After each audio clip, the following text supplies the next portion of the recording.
Now and Then was released a few days ago, and it opened up the conversation about if this was or was not a song written for Paul. We will never really know, but there is a record of at least 8 or 9 songs in which the two made references to each other. During the Beatles period, John Lennon believed that Paul composed a couple of songs for him, like Hey Jude or Two of Us. But that was not the case. The first one was for John's son Julian, who was going through a difficult period after his parents' divorce. The second one Paul wrote for Linda. There are not many records of one writing a song for the other when they were in the Beatles. But when the band broke up, some songs, references, and lyrics came out. I told you before. Recorded during September and October of 1970 and released in December of the same year, this song was the first to have a direct reference to Paul. The song expresses Lennon's disillusionment with the world, dominated by what he saw as false religion and idols, and warns against being taken in by such beliefs. The lyrics are some of Lennon's most vitriolic, taking shots at religion, his parents, drugs, and even his former songwriting partner. I've seen religion from Jesus to Paul. I've seen religion from Jesus to Paul. And while Paul can also relate to the biblical name, it's far more likely that the meaning went to his former partner.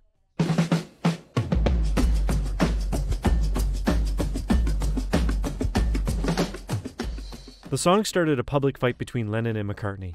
From their 1971 Ram album, Too Many People contains digs at McCartney's former bandmate and songwriting partner John Lennon, as well as his wife Yoko Ono.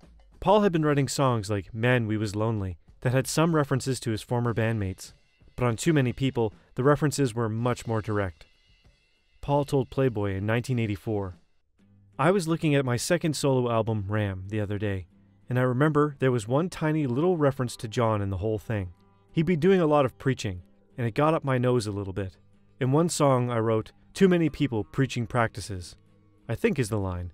I mean, that was a little dig at John and Yoko. There wasn't anything else on it that was about them. Oh, there was, 'You took your lucky break and broke it in two.'" For Mojo in 2001, Paul added, "Piss off cake." Like piece of cake becomes piss off cake, and it's nothing. It's so harmless, really. Just little digs.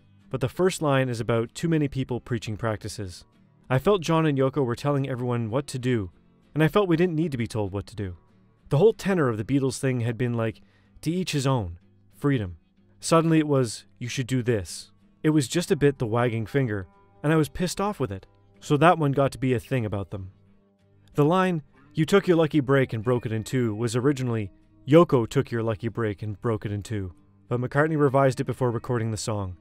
Despite this revision, Gallucci interprets this line as a dig at Lennon's relationship with Yoko Ono. The song aroused Lennon's fury. How do you sleep? After that, in the same year, John Lennon responded with How Do You Sleep, one of the hardest songs ever written by the former Beatle. John wrote How Do You Sleep in the aftermath of Paul McCartney's successful suit in the London High Court to dissolve the Beatles as a legal partnership. This ruling had followed the publication of Lennon's defamatory remarks about the Beatles in a December 1970 interview with Rolling Stone magazine, and McCartney and his wife Linda taking full-page advertisements in the music press, in which, as an act of mockery towards Lennon and Yoko Ono, they were shown wearing clown costumes and wrapped up in a bag.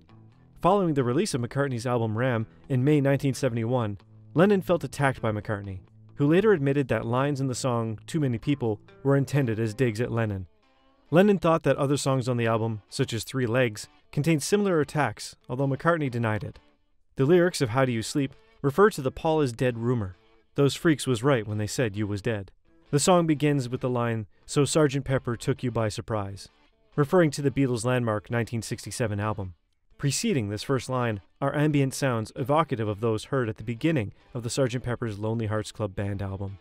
The lyrics, "The only thing you done was yesterday," and "Since you've gone, you're just another day," are directed at McCartney, referencing the Beatles' 1965 song Yesterday and McCartney's hit single Another Day, released in February 1971. Lennon initially penned the lyrics, "You probably pinched that bitch anyway," as a reference to McCartney's claims that he was not sure if he had plagiarized Yesterday, having asked Lennon, Harrison, George Martin, and others if they'd heard that melody before. Although Lennon received the sole writing credit for How Do You Sleep, a contemporary account by Felix Dennis of Oz magazine indicates that Yoko Ono, as well as Alan Klein, Lennon's manager, also contributed lyrics.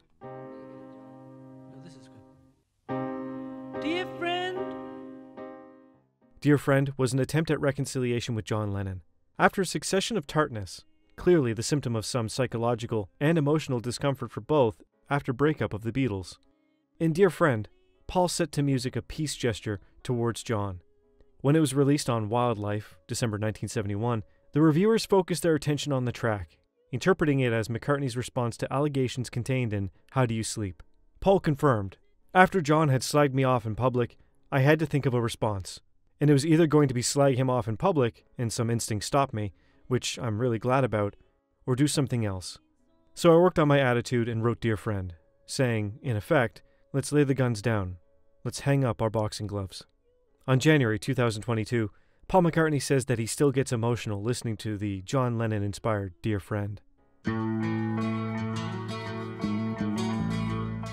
I Know is a song written by John Lennon released on his 1973 album Mind Games. It is believed to be a response to the truce following their public fight in 1971. Although it was apparently written for Yoko, the curious repetition of the line in parentheses could have been simply one of Lennon's whims. But it is possible that he was presenting a coded message, not for the first time, to his former bandmate Paul McCartney. Wings' 1971 album Wildlife had featured the song Some People Never Know, in which McCartney lamented that some people fail to understand what it means to love. In this light, Lennon's response saw the pair in agreement, in a marked contrast to their earlier song-based conflicts. Written in response to Cold Turkey, Let Me Roll It is a clear song written for, if not about, John Lennon. While Lennon's song was staunch and defiantly brutal about relinquishing drugs, Macca's was intended as a slight jibe towards the motif. Let Me Roll It is one of Paul's most John-sounding songs, consciously or unconsciously a wink to his music. Even the way Paul's voice sounds was common in John Lennon's career. McCartney maintained in an interview for Club Sandwich that Let Me Roll It was not really a Lennon pastiche, although my use of tape echo did sound more like John than me. But tape echo was not John's exclusive territory. And you have to remember that, despite the myth, there was a lot of commonality between us in the way that we thought and the way that we worked.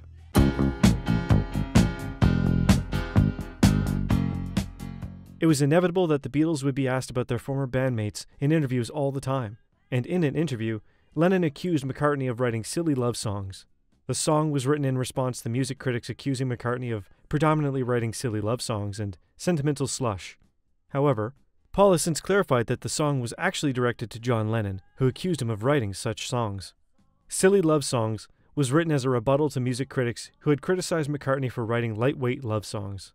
Author Tom Riley suggests that in the song, McCartney is inviting his audience to have a laugh on him, as Elvis Presley had sometimes done. But over the years, people have said, "Oh, he sings love songs, he writes love songs, he's soppy at times." I thought, well, I know what they mean. People have been doing love songs forever. I like them. Other people like them. And there's a lot of people I love. I'm lucky enough to have that in my life. So the idea was that you may call them silly, but what's wrong with that? The song was, in a way, to answer people who just accuse me of being soppy.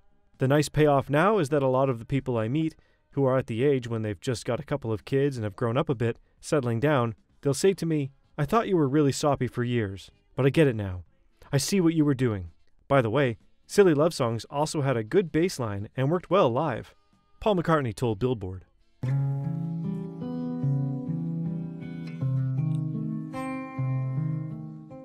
Here Today is a song about Paul McCartney from his 1982 Tug of War album.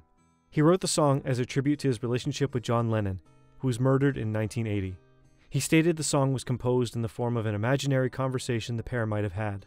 McCartney said that due to the honest and emotional nature of the song, he was kind of crying when he wrote it.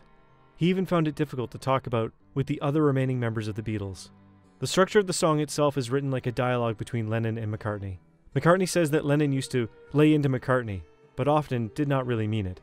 And this is emulated in the hypothetical conversation where the two bicker over whether or not they really know each other. The song is about McCartney really trying to talk to Lennon, but finding it futile after the latter's death. McCartney describes parts of the song as being quite honest. One verse in the song refers to an incident that occurred during the Beatles' first American tour in 1964, when they were stranded in Key West, Florida during a hurricane, said McCartney. It was during that night when we'd all stayed up way too late, and we got so pissed that we ended up crying. About, how wonderful we were, and how much we loved each other, even though we'd never said anything. It was a good one. You never say anything like that, especially if you're a northern man. To this day, Paul still sings this song for John at his concerts.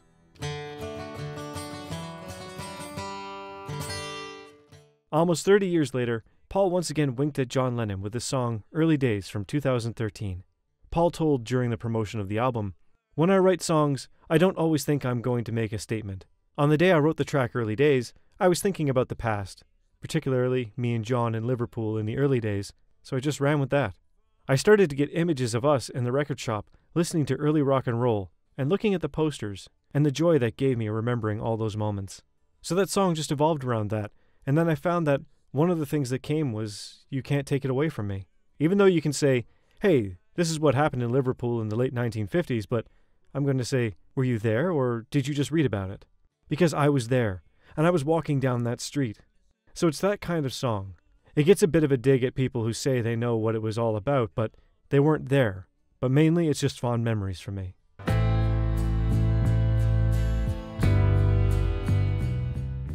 As an extra, we'll talk about Now and Then. Much has been said about whether it was a song for Paul or for Yoko, but the references could make us think that this was a song for McCartney. On whether the song was a song for Paul or not, Giles Martin said a few days ago, "I do feel as though Now and Then is a love letter to Paul written by John. I mean, I've never really asked Paul about it, but that's the sense I get. And I get the feeling that's why Paul was so determined to finish it." Giles Martin. Now and Then goes beyond the Beatles' last song. It was personal to Paul. It is impossible not to be moved just by listening to it. If we add to that the last words Lennon said to McCartney before he died were, "Won't you think about me every now and then?" And if you then think that years after his death, a cassette tape arrives to Paul where Lennon sings, "Every now and then I miss you," it makes this closing even more symbolic. You understand why Paul never gave up on finishing it.